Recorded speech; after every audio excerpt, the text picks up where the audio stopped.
Visión sobre la cólera y la paciencia. La sexta imagen tenía cara de hombre, excepto que su boca era como de escorpión y sus ojos estaban tan deformados que lo blanco era más grande que las pupilas. Sus brazos parecían de hombre, pero sus manos estaban retorcidas y tenían garras largas. Su pecho, vientre y espalda parecían los de un cangrejo. Sus patas parecían de langosta y sus pies eran como víboras. Estaba entrelazado dentro de una rueda de molino que daba vueltas, de modo que se sujetaba con sus manos a los radios superiores y con sus pies a los inferiores. No tenía pelo en su cabeza y estaba desnuda. Y profirió por su boca estas palabras como antorchas ardientes. Yo pisoteo y abato todo lo que me ofende. ¿Por qué debería soportar una ofensa? El que no quiera que le haga nada, que tampoco me lo haga a mí. Heriré con mi espada y golpearé con mi bastón a quien quiera afrentarme. Respuesta de la paciencia. Y otra vez oí una voz desde la nube tempestuosa que contestaba a esta figura. Mi voz se oyó en las alturas, mi voz alcanzó la tierra y destiló bálsamo sobre ella. Tú eres un auténtico fraude que bebe sangre, pues siempre eres del norte, pero yo soy la fuerza vital del aire, dulce, que los produce las flores y frutos de todas las virtudes. Construyo sólidamente en las mentes de los hombres y acabo todo lo que comienzo, ya que soy constante. No pisoteo a nadie. Soy tranquila y nadie me condena. Pero si tú eriges una torre, con una palabra la destruiré. La despojaré y la dispersaré. Tú serás destruido, pero yo permaneceré eternamente.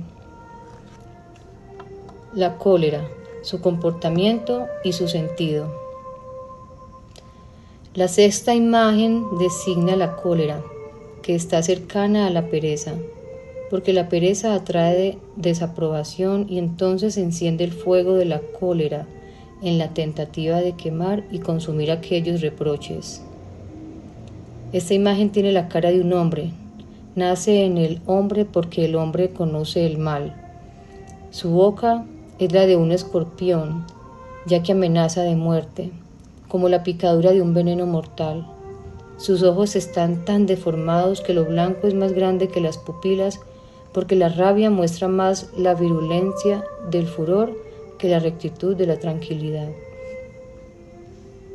Cuando una persona está enojada, no piensa en nadie, sino que derriba la justicia como si estuviera ciego, porque produce tormentas de rabia. Sus brazos se parecen a los de un hombre, porque el poder del cólera privado del temor de Dios se suma al poder del hombre en la ciencia del mal, que influye el diablo con su malicia para hacer lo que le gustaría hacer, aunque a veces no pueda llevarlo a término. El hombre, sin embargo, logra dar cumplimiento a su maldad por su pensamiento, por sus planes y por su obra, haciendo que su perversidad se manifieste abiertamente. Los animales irracionales a veces provocan lesiones a otros, ya que no los conocen. Otras veces se adelantan cuando tienen miedo de ser atacados, y otras atacan y matan porque tienen hambre. El hombre, sin embargo, en cuanto tiene odio, usa su cólera maliciosa para despedazar a veces incluso al que quiere, y a menudo produce el mal a quien le beneficia, devolviéndole mal por bien. Pero sus manos están retorcidas y tienen garras largas. Significa que todas sus obras están inclinadas a la acechanza y a la rapiña, y que en su rabia insensata con ellas hace jirones las obras ajenas. Su pecho, frente y espalda parecen las de un cangrejo, porque un hombre encolerizado en su limitada capacidad de comprender no tiene en sí un momento de paz, ni ley, ni cuenta las leyes de instituciones honradas. En él todo carece de estabilidad y le hace perder el control. Además, la rabia y el impulso violento que están en él hacen que no esté satisfecho ni con el alimento espiritual ni con los mandamientos de Dios. Arroja fuera de sí todo lo que es justo y recto, así como la moderación y la suavidad de la armonía. Una persona así se precipita hacia atrás por los caminos tortuosos del mal y marcha hacia atrás, hacia el diablo, tal como un cangrejo. Sus patas parecen de langostas y sus pies son como víboras. Significa que el hombre muestra la vanagloria en sus patas y en sus andaduras la envidia. En la vanagloria de la soberbia supera toda justicia y con la envidia destroza todo lo que puede agarrar. Esta imagen está entrelazada dentro de una rueda de molino que da vueltas, porque el hombre no avanza por el camino recto, sino que descansa en su propia voluntad y sigue su propio corazón. Y así sostiene los radios del borde superior en sus manos y los del inferior en sus pies, porque el hombre, con la exaltación de la libertad de su voluntad, hace su trabajo audazmente, por lo cual apoya sus pies sobre lo que está bajo esta libertad, ya que no se apoya en la justicia, sino siempre en la iniquidad. No tiene pelo en la cabeza, ya que la cólera hace que el hombre quede despojado del honor de la buena fama y la mente sana. Su cólera no le deja pensar en lo que está bien ni en lo que es justo. También el cuerpo de esta imagen está desnudo porque no lleva puesto el vestido de la corrección y porque lo que a veces revela en su furor es incluso ultrajoso para sí mismo. Por este motivo de su boca manan grandes lenguas de fuego como antorchas, porque el hombre, cuando se enciende de cólera, por vergüenza malévola dice muchas palabras ardientes e inflamables, tanto que hasta se olvida de Dios, como este vicio muestra en las palabras que dijo anteriormente. Pero la divina paciencia le reprende por el furor de su arrogancia, del mismo modo que Jacob habló a los 2 hijos que habían matado a unos hombres en su furor, diciendo: Palabras de Jacob. Simeón y Leví son belicosos instrumentos de iniquidad. En su conciliábulo no entres, alma mía, a su asamblea no te unas, corazón mío, porque estando de malas mataron hombres y estando de buenas desjarretaron toros. Maldita su ira por ser tan impetuosa y su cólera por ser tan cruel. Los dividiré en Jacob y los dispersaré en Israel. Significa lo siguiente: la cólera y el odio que se unen en la maldad son instrumentos de iniquidad. Siempre rechazan a Dios, con su jactancia queman todo lo que es justo y contra ello arrojan sus maledicencias. Pero en sus ocultos pensamientos no está lo que piensan los justos, pues infringen la ley de Dios y no edifican sobre la piedra sobre la que apoyan sus pies de los santos, a fin de proclamar las maravillas de Dios. En efecto, todas las vías y la construcción de esfuerzos santos y las obras santas se basan en los mandamientos de Dios. Además, el honor de los justos no debe estar cerca para no ser obscurecido por la voluntad de los que piensan que pueden hacer lo que quieren y que procuran hacer caer en trampa a otros con sus insidias astutas. No se puede estar en medio de esa gente ni estar amenazado, sin estar amenazado. La gloria de los justos, sin embargo, puede estar en los ángeles y en los ángeles de Dios, y con los que contemplan la cara de la divinidad como es en un espejo. No puede ir con los que destruyen las virtudes de los hombres santos con sangriento fraude, o con los que usan la traición para penetrar las defensas que los santos maestros construyeron para proteger a los elegidos. En su locura Hablan con maledicencia diabólica cuando se oponen a Dios y emprenden una batalla obstinada contra Él. Los enfados de su iniquidad son irreducibles, ya que no quieren abandonar el mal para nada y están dispuestos a seguir en su estado de condenación ruinosa por perseverar en hacer el mal.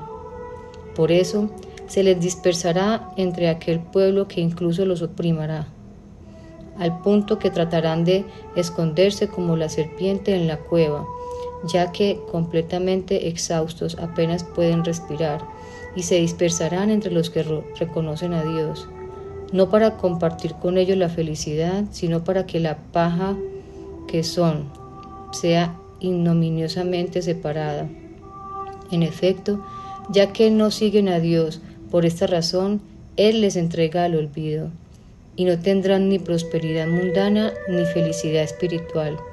Y así, muchas pasiones dispersan como el viento sus perversos deseos, y no tendrán tranquilidad ni con los que sirven a Dios, ni con los que se dan al mundo. La cólera. Vi luego otros espíritus en la muchedumbre que mencioné antes, que gritaban así contra el ejército de Dios: ¿qué poder tenéis contra nosotros? Ninguno. Y con gran furor miraron a las mujeres, diciendo: estas están disponibles para la propagación de la vida en el mundo, como la tierra está dispuesta a que le echen semillas. Apresurémonos a corromperlas antes de que engendren quien pueda combatirnos. Estos espíritus malignos difunden entre los hombres cólera, furor y otras cosas perversas, y exhortan a los hombres al homicidio.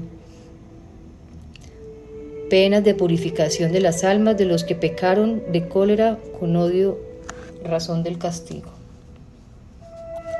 Y vi una masa de aire borrascoso, como un fuego ardiente. Debajo había un lago vasto y negro, lleno de una podredumbre asquerosa, en la que había gusanos con solo un ojo, que agitaban toda aquella podredumbre con las colas. Las almas de quienes habían tenido cólera con odio y no la habían abandonado mientras vivieron, fueron atormentadas por esta podredumbre asquerosa y por estos gusanos, y fueron quemadas por el aire ardiente. Lo mismo que ellos habían mostrado la cólera, que nunca se termina con odio tenaz. Fueron atormentados por la suciedad y los gusanos de este lago, por la suciedad debido a la cólera, y por los gusanos debido a su odio. Y sufrieron el fuego ardiente, porque ellos habían llenado su cólera con la furia. Penas de purificación con las que son castigadas las almas de los que pecaron de cólera sin odio, razón del castigo. Las almas de quien tenía cólera sin odio y de quienes habitualmente no tenían cólera se movían alrededor del lago, separadas de sus cuerpos. Vieron los graves castigos de este lugar y los temieron, ya que no habían tenido la cólera permanente arraigada. No fueron tocados por estos castigos, sino que vieron sus consecuencias y lograron escaparse deprisa de ellos. Penas con las que son purificadas las almas de los que, cuando vivían en su furor, perpetraron un homicidio, razón del castigo. También vi un gran fuego que tenía las dos penas opuestas y dolorosas del ardor y del frío, además de todo género de gusanos. Con estos tormentos fueron castigadas las almas de aquellos que en vida, en el furor de su cólera, perpetraron un homicidio. Ellos sufrieron el fuego debido a su asesinato con cólera, soportaron el fuego por la cólera que los indujo al homicidio, padecieron el frío debido a su ceguera, porque no consideraron lo que hacían, y tuvieron que soportar los gusanos por su presunción, porque no tuvieron respeto por el hombre, imagen de Dios. Penas de purificación de las almas de los que, cuando vivían, cometieron homicidio por avaricia, razón del castigo. Vi también otro fuego en el que estaban 2 gusanos enormes y de horrible aspecto que exhalaban sus soplos sobre el fuego y sobre las almas atormentadas en él. Las almas que durante su existencia cometieron homicidio por avaricia ardieron en el fuego y fueron torturadas por los gusanos y padecieron el fuego a causa del homicidio y los gusanos a causa de la avaricia. Penas con que se purifican las almas de los que mataron a sus agresores para no ser matados y el porqué de estas penas. Vi un foso vasto y profundo, lleno de pez hirviente y azufre, alrededor del cual había ranas y escorpiones que infundían terror a las almas que eran allí torturadas, pero sin embargo no las herían. En efecto, las almas de los que mataron a sus agresores para no ser asesinados estaban colocadas en este foso. Por el homicidio que perpetraron de aquel modo, tuvieron que soportar el ardor. Por el impulso que no fueron capaces de controlar, fueron torturadas con el pez. Por el desprecio que infligieron a los que mataron, fueron atormentadas con el azufre. Tuvieron miedo de los escorpiones porque ellos tuvieron prisa en defenderse cuando alguien los atacó, diciendo en sus corazones: yo te mataré antes de permitir que tú me mates. Y probaron el horror con las ranas porque realizaron este acto en la amargura de sus corazones. Penas de purificación de las almas de los que cometieron un homicidio sin saberlo y cómo cumplirlas. También vi aquí y allá una masa de aire ardiente removida por el viento. Allí estaban las almas de los que cometieron un homicidio sin saberlo y sin embargo lo consideraban insignificante. Estaban en este aire ardiente porque habían contaminado el aire con un homicidio y soportaron el continuo movimiento del viento porque habían menospreciado este hecho. Penas a las que son sometidas las almas de los que, cuando vivían, mataron a otros hombres por envenenamiento o de algún otro modo sin derramar sangre, y porque sufren por esto.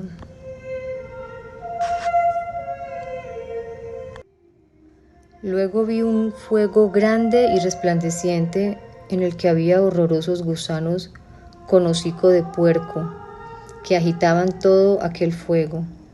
Allí estaban las almas de los que mataron a otros hombres mientras estuvieron en vida, con veneno o de algún otro modo, sin derramar sangre.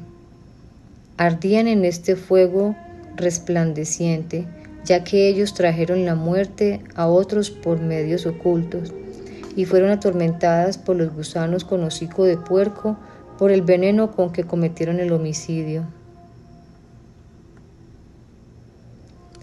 Penas de purificación de las almas de los que han extinguido la vida humana que germinaba en ellos y han matado a los niños ya nacidos, y razón del castigo. Y vi un fuego intensísimo que ardía cerca de un pozo de agua cristalina. Algunas almas quemadas por este fuego tenían gusanos ceñidos alrededor de su ombligo, como cinturones. Otras, sin embargo, aspiraron un poco de fuego y luego lo expiraron, como hace un hombre cuando toma el aliento y luego de nuevo lo emite. Luego los espíritus malignos arrojaron sobre ellos con violencia piedras incandescentes. Todas estas almas tenían que mirar en el agua del pozo mencionado sus propios tormentos como en un espejo, y por consiguiente sufrían una aflicción todavía mayor. Estas eran las almas de aquellos que mientras habían estado vivos habían extinguido la vida humana que germinaba en ellos y habían matado a los niños ya nacidos. Las almas de las que destruyeron en sí la vida apenas concebida ardían por esta culpa en el fuego y llevaban el cinturón de gusanos debido a su acción inhumana. Las almas de los que habían matado a su propia prole fueron castigadas por su maldad en este fuego, y debido a que aquel despiadado asesinato inspiraban el fuego y lo vomitaban de nuevo, y sufrieron los golpes de las piedras ardientes lanzadas por los espíritus malignos por la dureza de ánimo que demostraron al hacer eso. Además, ya que no se preocuparon de considerar lo que hicieron, vieron reflejado en el agua los tormentos que padecían, no por consuelo, sino para tener mayor sufrimiento. Las almas de los que se dieron muerte a sí mismos están en la Gehenna, sometidas a los suplicios del homicidio. No vi las almas de los que se dieron muerte a sí mismos, ni las penas a que fueron sometidos, pero supe que se encontraban en el pozo de la Gehenna. En efecto, tuvieron que padecer los suplicios del homicida, ya que se mataron, pero fueron sumergidas en el pozo de la Gehenna, pues que no hicieron penitencia por este acto, y por el Espíritu viviente vi y entendí. Los hombres que se castigan por sus transgresiones mientras están en vida, haciendo penitencia con cilicio, azotes y ayunos, pueden borrar los actos de cólera cometidos con odio. Y de nuevo vi una voz de la mencionada luz viviente que me dijo: estas cosas que ves son verdaderas y son tal como las ves. Por lo tanto, los hombres implicados en los vicios castigados con las penas descritas, si aborrecen el horror de los suplicios, deben esforzarse en castigarse por sus transgresiones mientras todavía estén vivos, para no tener que soportar los peores tormentos en el mundo futuro. En efecto, los que hacen de la cólera y del odio su segunda naturaleza, si quieren alejar de sí los espíritus malignos que se les sugieren y evitar los castigos, deben afligirse con cilicios y latigazos e imponerse un ayuno severo. Qué importantes son los ayunos y castigarnos para poder limpiarnos de estas equivocaciones. Los hombres que experimentaron cólera sin odio deben castigarse para no incurrir en las penas consiguientes. En cambio, si experimentaron cólera sin odio malvado y quieren corregirlo, impónganse cilicio y latigazos, pero no ayuno, en proporción al peso de sus pecados y según la recomendación que les indique el consejero espiritual de sus almas. La cólera que está en cierto modo en el corazón del diablo desea revolver las cosas del cielo. La cólera, en efecto, es un vicio grave que está en cierto modo en el corazón del diablo. A veces se esconde en la madriguera de la serpiente y amenaza al hombre para que pierda su inteligencia y control. El hombre enojado huye de la bendición de Abraham, que obedeció todos los mandamientos de Dios con voluntad de cumplir el bien, de manera que esta bendición dio origen a una numerosa descendencia. El hombre enojado corroe cualquier brizna de virtud y devora todo lo que germina. La cólera es similar a la de un ladrón obstinado que rechina sus dientes contra el hombre por todos los dones que recibe de Dios, y en cualquier sitio se puede. Manifiesta cólera e instiga pleitos. No solo toma parte en actos impuros, sino también en cualquier infracción de la ley de Dios. En efecto, la cólera es aquel dragón que quema todo donde quiera que vaya, y es aquel bandolero que roba y saquea todo lo que puede robar y saquear. En los momentos de cólera, el sabio se vuelve loco por la necedad, el paciente cae en la impaciencia y el moderado en la incomperancia. La cólera también es amargura, que rechaza la bondad y la dulzura de las leyes y preceptos de Dios. La cólera es el homicida que separa cuerpo y alma y no permite que estén juntos. Es también aquel peñasco duro e insoportable que trata de destruir todo bien y toda justicia, y por ello su parte está en el infierno, ya que desea agitar las cosas del cielo. Apenas se ha adueñado el hombre, lo pone afuera de sí y le turba con gran locura, que no tiene en cuenta ni las cosas del cielo ni las de la tierra. La cólera, en efecto, destruye y anula completamente al que fue creado a imagen de Dios. Y este monstruoso pecado atrae los peores suplicios. Por tanto, los hombres que infringieron la justicia con cualquier clase de homicidio, castigan con crueles torturas sus cuerpos con los que perpetraron estos atroces delitos, para lograr arrancar de sus almas de las penas mencionadas anteriormente. Los que cometieron homicidios ciegos de cólera deben castigarse haciendo penitencia con rigurosos ayunos y azotes, evitando también durante cierto tiempo la luz del día. Si el que en la ceguera de la cólera arrancó el alma del cuerpo de un hombre, quisiera enmendarse para no sufrir por ello los suplicios antes mencionados, debe macerarse mucho tiempo con rigurosos ayunos, castigarse con latigazos y evitar por algún tiempo el resplandor del día, ya que ha apestado el aire con la sangre derramada, y eso cúmplalo según las indicaciones del consejero espiritual que le guía.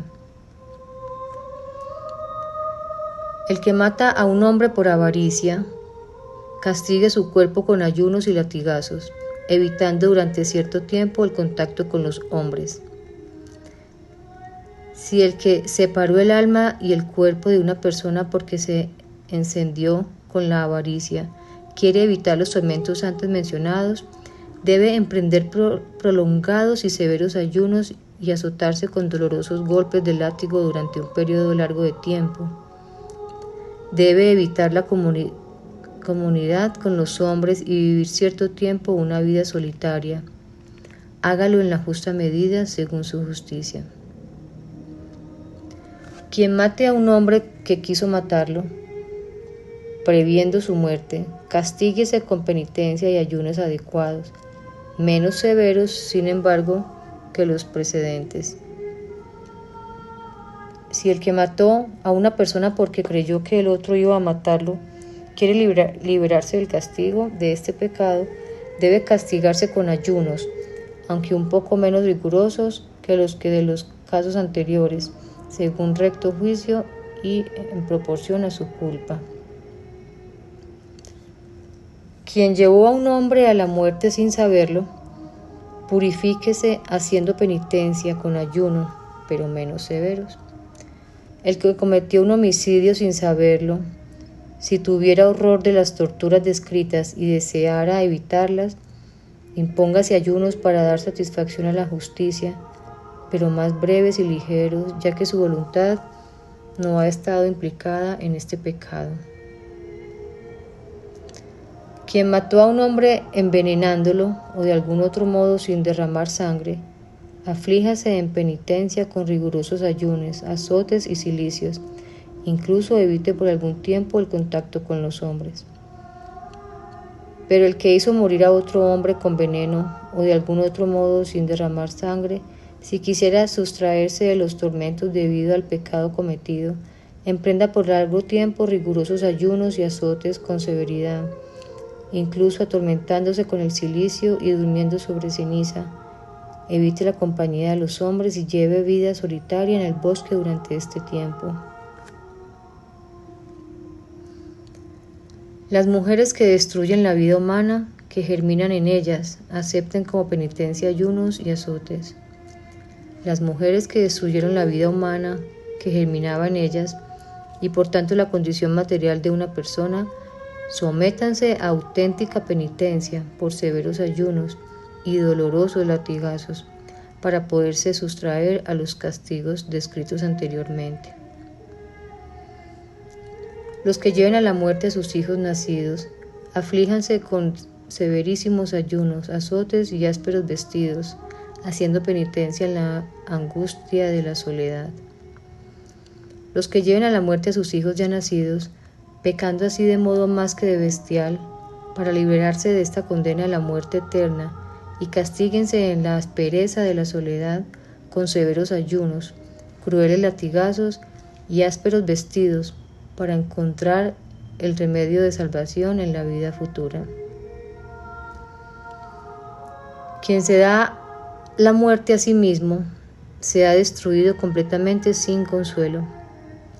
Pero el que se da a sí mismo la muerte, se ha borrado de la memoria que Dios tiene de los hombres buenos, ya que el consuelo de la penitencia no ha podido preceder a la separación de su alma. En efecto, matando el propio cuerpo, o sea, precisamente aquello con lo que debía purificarse por la penitencia, se ha destruido completamente sin consuelo. En cualquier penitencia que imponga un juez, debe considerar las características de la persona. En toda penitencia que un juez imponga, tiene también que considerar la potencia y debilidad de la naturaleza humana. Bendito sea quien se arrepienta de sus propios pecados y se presente al juez tanto en esta como en la otra vida. En efecto, la penitencia que se inicia en esta vida y acaba en el arrepentimiento lleva a la gloria de la vida eterna. La confesión. Dios, que todo creó, no quiere gozar solo de su gloria. A su proyecto no puede oponerse nadie. Dios creó todas las cosas e hizo todas las criaturas vivas. Condujo a la perfección a todas sus obras según dispuso antes de los siglos. Pero no quiso gozar solo de su gloria, sino que la distribuyó entre sus criaturas para que pudieran alegrarse con él. Como una clueca recoge a sus pollitos bajo las alas. Pero el primer ángel cayó y se arruinó a sí mismo, e hizo caer al primer hombre. Con la caída del hombre, todos los elementos se trastornaron. Con la muerte de Abel, los elementos se cubrieron de su sangre, e incluso la tierra se empapó. Y el diablo dijo para sí: ejecutaré toda mi voluntad en la obra de Dios, y por medio del hombre lograré hacer más que por mí mismo. Pero Dios, en su gran sabiduría, miró en sí mismo, encontrando el modo de purificar al hombre que se había perdido. La sabiduría de Dios es tal que ninguna criatura puede penetrarla. En su sabiduría Dios estableció que su Hijo naciera de la Virgen, de modo que pudiera redimir al hombre, y a esta sabiduría nadie puede oponerse. En contraposición a los pecados que el hombre pudo cometer, el Hijo de Dios soportó en su cuerpo muchos sufrimientos y tomó sobre sí también los pecados de los penitentes. En efecto, en contraposición a los pecados que el hombre pudo cometer, el Hijo de Dios asumió sobre sí la ternura de la infancia. Contra la tentación de la carne del hombre, tuvo que tolerar en su juventud la fatiga. Contra la glotona avidez en el hombre, aceptó pasar hambre. Contra los pecados realizados por los transgresores de los mandamientos de Dios, se dejó asesinar por la tristeza. Contra la tiranía de los impíos, se dejó ofender con muchos vituperios. Contra los crímenes de los asesinos, tuvo que sufrir en la cruz. Contra los graves pecados mortales en que los hombres se hundieron, murió en la cruz, de modo que pudiera arrebatar al hombre de la muerte. En efecto, por todos estos sufrimientos tomó sobre sí todos los pecados de los que se habían arrepentido y no le habían negado. Por eso se le llama ángel del buen consejo, porque en todas circunstancias es justo y clemente. Aunque el homicidio sea el peor mal entre los males, sin embargo, en la penitencia el homicida se rescata por las heridas traspasadas de Cristo. Aunque todos los pecados sean peligrosos e infames, el homicidio es el mayor mal de los males, ya que el hombre no tiene ningún temor de Dios en su corazón cuando destruye lo que Dios hizo a su imagen. Por lo tanto, el que está ciego hasta el punto de no tener cuenta a Dios en este crimen, debería buscar el arrepentimiento que Cristo logró por sus heridas traspasadas y perforadas. Cristo solo sufrió su bendita pasión para redimir al hombre que se había perdido y había sido destruido, y por esto Cristo no necesitó la ayuda de ningún otro hombre. Esto se ha dicho a propósito de la purificación y la salvación de las almas de los penitentes y es digno de fe. Quien tiene fe lo considera cuidadosamente y lo recuerda para realizar el bien.